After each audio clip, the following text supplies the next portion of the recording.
isku imanaya khamiista soo socota hadii Allah awood leh ogolaado haddii khamiista noqon weydana waa khamiista ku xigta oo barabooyinkii waaweynaa baa bilaabmaya waxaan rajaynayaa insha Allah isku hayaa maalintii dhawaato guul baa kala soo noqotay reer Darweyne oo dhan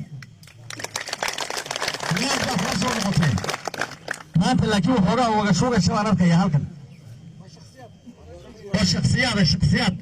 shakhsiyaad kale waxaan uga tagayaa taliyayaasha dugsiyadu inay ka safeeyaan berito isniinta ciidamada wixii Hargeysa joogo dhamma waxay marayaan garoonkeenu maalintii dhawaato maraynay idinku halkiina baa maraysaan hubkii intaa qaadan baa beri loo keenaya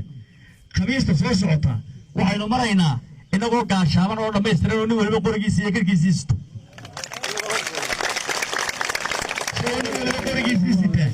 oo qaabkii loo qaadanayo la idin baray oo lagu gaardiyey oo halkan lagula qabsaday ayaynu haddii Allah awood ogolaado maraynaa beritoole direen in hubkii intaan qaadan shalay waxa qaatay Hargeysa Soomaa beritana waxay imanayaan Darweyne way imanayaan kulliyada ku xigta insha Allah bismillaahi kariim inagoo qorigeena oo qurux badan oo cusub askariga oo cusub tuutiga oo cusub qoriga oo cusub alxamdulillah rabbil caalamiin Soomaa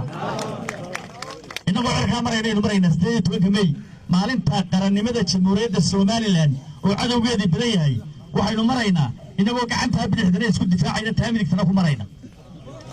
sawirad maaha moral baa loo baahan yahay inuu ninku bustaa wada maaha iska tuuheeriyada ninka jilcsanow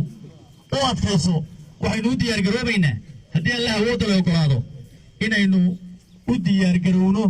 tababarkii inuu gabagaba yahay hawshii laynoo doortay ee laydin carbinayay